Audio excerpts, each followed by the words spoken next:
मुख्यमंत्री युवा कार्य प्रशिक्षण योजना सर्व प्रशिक्षणार्थ्यांना एक आनंदाची बातमी तर आहेत की मुख्यमंत्री युवा कार्य प्रशिक्षण योजनेअंतर्गत सगळ्या प्रशिक्षणार्थ्यांचा जो कार्यकाळ आहे तो 5 महिने कार्यकाळ वाढलेला आहे।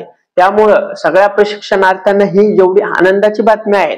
पण बऱ्याचशा प्रशिक्षणार्थ्यांच्या मनामध्ये असा प्रश्न आहे की 5 महिन्यानंतर आम्ही परत बेरोजगार होणार, परत 5 महिन्यानंतर आमचा जो हाताला आलेला रोजगार आहे तो परत संपणार। तर अशा बऱ्याचशा प्रशिक्षणार्थ्यांच्या मनामध्ये प्रश्न आहे।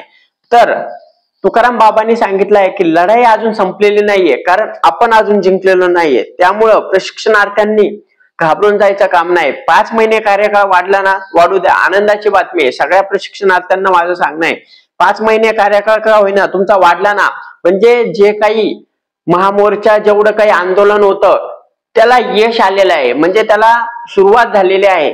प्रशिक्षणार्थ्यांचं जेवढं काय आंदोलन होतं की कार्यकाळ वाढला पाहिजे, कार्यकाळ वाढला पाहिजे, तर तो कार्यकाळ शासनाने काही का होईना 5 महिने का होईना पण कार्यकाळ अजून वाढून दिलेला आहे। म्हणजे अजून 5 महिने सगळ्या प्रशिक्षणार्थ्यांच्या हातामध्ये आहे की अजून जी महामोर्चा आहे म्हणजे अजूनही 5 महिने कार्यकाळ हाती आहे आणि अजूनही जी लढाई आहे ती अजून संपलेली नाहीये, कारण आपण अजून जिंकलेलो नाही। त्यामुळं सगळ्या प्रशिक्षणार्थ्यांनी आता हाच वेळ आहे, सगळ्या प्रशिक्षणार्थ्यांनी एकत्र येऊन जेव्हा पण आपण बघितलं जेवढे काही महामोर्चे झाले, जेवढं काही झालं त्याच्यात 10% किंवा 15% प्रशिक्षणार्थी सगळ्या ठिकाणी उपस्थित होते, सर्व ठिकाणी लढत होते आणि सर्व प्रयत्न करत होते।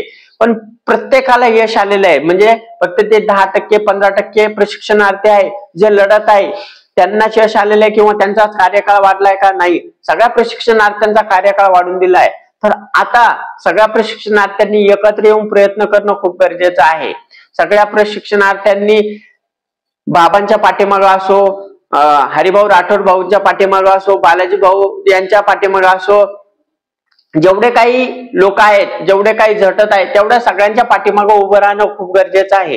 कारण हे लोक निस्वार्थपणे प्रशिक्षणार्थ्यांच्या मागण्या मान्य करण्यासाठी झटत आहे, यांचा कुठलाही त्यामध्ये स्वार्थ नाही। जेवढं काही स्वार्थ आहे, जेवढं काही प्रशिक्षणार्थ्यांच्या त्या प्रशिक्षणार्थ्यांच्याच मागण्या मान्य होईल, प्रशिक्षणार्थ्यांचा कार्यकाळ वाढून भेटेल। पण हे लोक निस्वार्थपणे लढत आहेत, त्यामुळे जेवढे काही प्रशिक्षणार्थी आहेत त्या प्रशिक्षणार्थ्यांनी तुकाराम बाबा असेल, हरिभाऊ राठोड असेल, अशा सगळ्या व्यक्तींसोबत जेवढे काही प्रशिक्षणार्थ्यांच्या लढ्यासाठी लढत आहे त्या सगळ्या व्यक्तींच्या मागे पाठीमागं एक भक्कमपणे उभं राहायला हवं आणि त्यांच्या जे काही म्हणणं आहे त्यांचं पुढील जे नियोजन असेल त्या नियोजनाला साथ दिली पाहिजे। त्याच्यामुळं प्रशिक्षणार्थ्यांनी अजून हरून जाऊ नका, कारण हा लढा अजून संपलेला नाही। तुकाराम बाबांनी सांगितलंय आत्ताशी जेवण वाढलेलं आहे, अजून पूर्ण जेवण बाकी आहेत आणि त्यांनी सांगितले आहे की जेवायला बसा पण परत तुम्हाला जेवायला भेटणार नाही, अशा प्रकारे प्रशिक्षणार्थ्यांना मुख्यमंत्री देवेंद्र फडणवीस साहेबांनी सांगितलं आहे।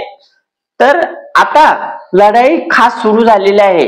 आता तुकाराम बाबा थांबलेले नाही। प्रशिक्षणार्थ्यांना वाटलं की जेवढा मोठा जल्लोष झाला, एवढं मोठं काही झालं, तुकाराम बाबा थांबले का काय, प्रशिक्षणार्थ्यांच्या 5 महिन्याचा कार्यकाळ वाढला म्हणजे प्रशिक्षणार्थ्यांना यश भेटलं, असं बऱ्याचशा प्रशिक्षणार्थ्यांच्या मनामध्ये संभ्रम तयार झाला आणि बाबा इथंच थांबले काय, अशा बऱ्याचशा प्रशिक्षणार्थ्यांच्या मनामध्ये प्रश्न आला। तर बाबा अजून थांबलेले नाही, तुकाराम बाबा आता लढाई सुरू झालेली आहे आणि आता यश भेटस्तोवर तुकाराम बाबा काही थांबणार नाही। त्यामुळं प्रशिक्षणार्थ्यांच्या मनामध्ये जेवढा काही संभ्रम होता तो संभ्रम दूर करा आणि निस्वार्थपणे तुकाराम बाबांच्या सोबत भक्कमपणे उभं राहा। धन्यवाद।